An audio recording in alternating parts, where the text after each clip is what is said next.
Hola chicos, ¿cómo están? Soy su profesora de química, Eunice Noguera, desde el Colegio Cerritos.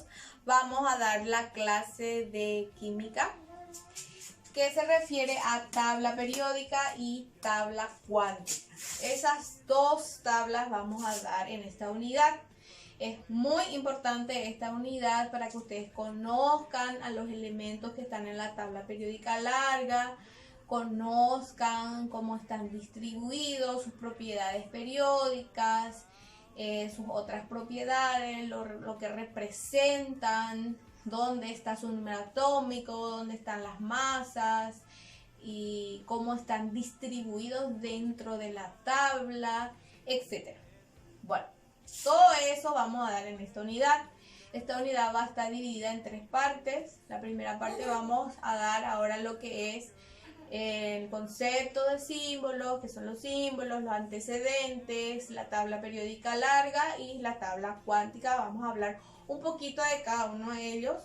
En la teoría está en el libro a partir de la página, ya les digo, a partir de la página 63 en adelante.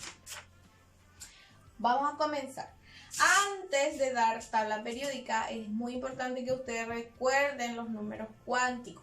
¿Por qué?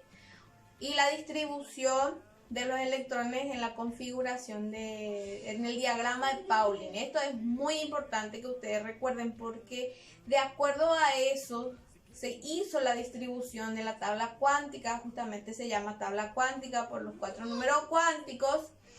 Y la tabla periódica también utiliza la configuración electrónica de Pauli, o sea, su distribución de los electrones en sus niveles. Así que es importante que ustedes sepan hacer el diagrama de Pauli y sepan los números cuánticos para que esta unidad les sea mucho más fácil a ustedes.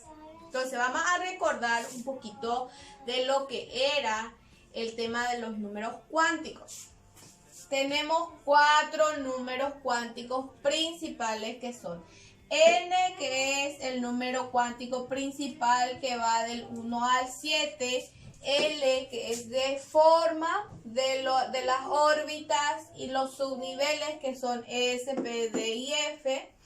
Tenemos a M, que es de las orientaciones, o sea, la forma en que se distribuyen estas órbitas en el espacio. Para S tenemos una orientación, para P tenemos 3 orientaciones, para D tenemos 5 orientaciones, para F tenemos 7 orientaciones. Y recuerden que cada orientación representa una órbita y cada órbita puede tener hasta 2 electrones. Y por último, el número cuántico de espino S, que es el giro del electrón, que tiene 2 valores, más un medio y menos un medio. Más un medio cuando es el spin para arriba y menos un medio cuando el spin es para abajo.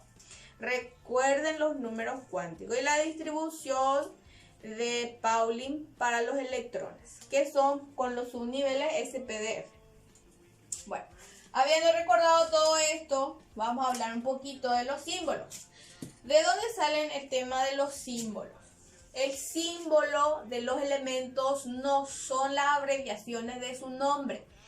El símbolo del elemento es la representación de ese elemento en la tabla periódica. Así como cuando yo tengo mi cédula de identidad, es mi documento en donde tengo mis datos personales. Así también el símbolo con todos los datos que tiene son todos los datos que involucran a ese elemento en estado neutro.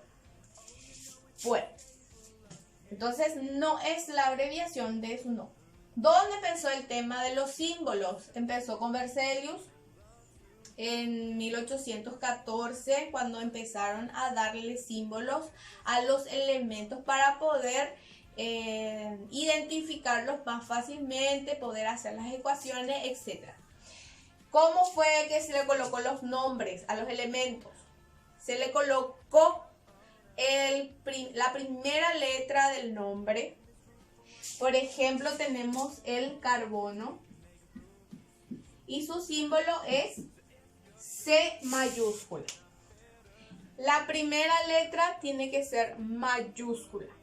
Luego, si existía otro elemento que también empezaba con C, como el calcio, ¿Qué fue lo que dijo Berzelius? Póngale la C mayúscula y la primera letra después de la C, pero en minúscula, y quedó K como símbolo del calcio. Luego, ¿qué pasaba si había otro elemento que también era con C y también tenía A después, como el cadmio? Y lo que dijo Berzelius fue, pónganle la letra C como mayúscula, pero no usen la segunda, sino la tercera letra en minúscula, y CD es el símbolo del cadmio. Y así se le empezó a dar símbolos a los elementos químicos. Pero en la época de Berzelius ya había elementos que tenían nombres en muchos idiomas, como el azufre, el hierro, entre otros. ¿Y qué fue lo que hizo Berzelius? Agarró el nombre en latín de esos elementos. Hay una listita de esos elementos en la página 64, donde ahí cita a los elementos que él tuvo que utilizar su nombre en latín. ¿Por qué utilizó el latín? Porque en esa época el latín era el idioma universal de la ciencia. Entonces se usaba el latín para colocarle los nombres, entonces se utilizó su nombre en latín.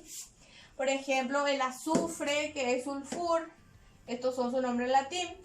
Utilizó la primera letra, que es S. Para el hierro utilizó, como era ferro, Fe. Y así para otros elementos.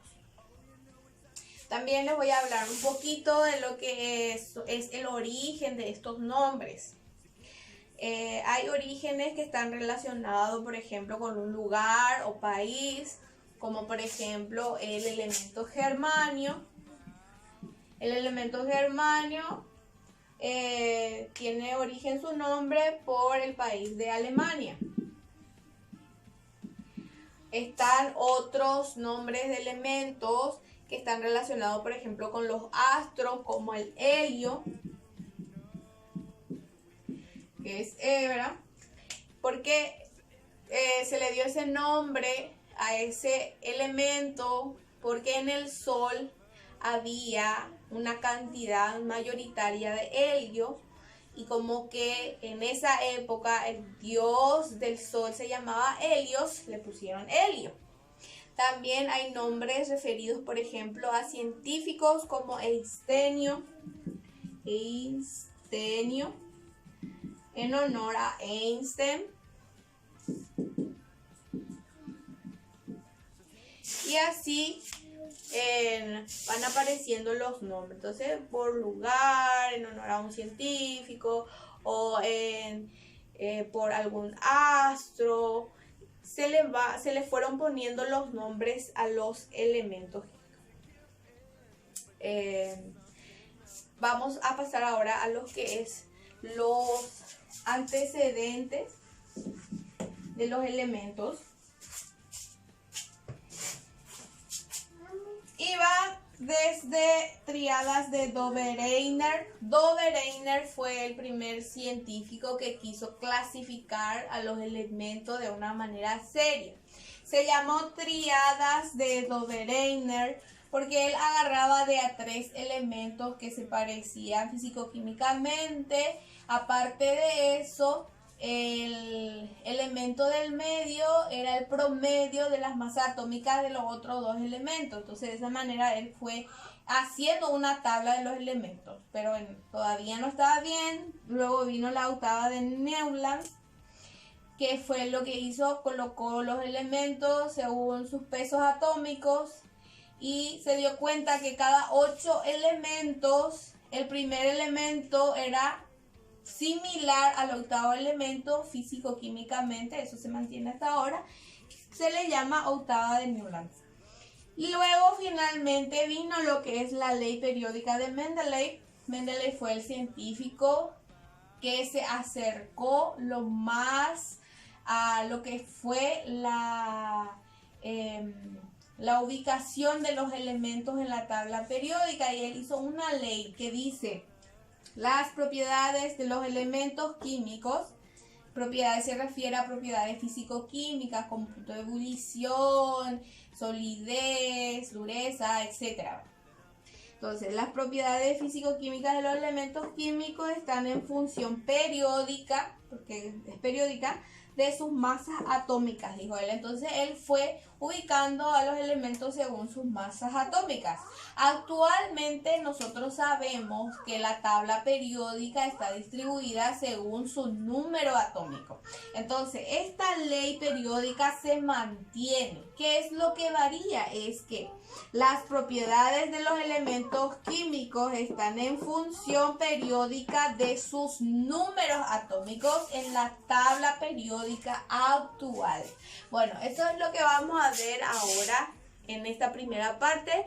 En el siguiente video les voy a estar mostrando la tabla periódica larga, por qué se distribuyen los elementos de esa manera dentro de la tabla, y vamos a ver un poquito también la tabla cuántica.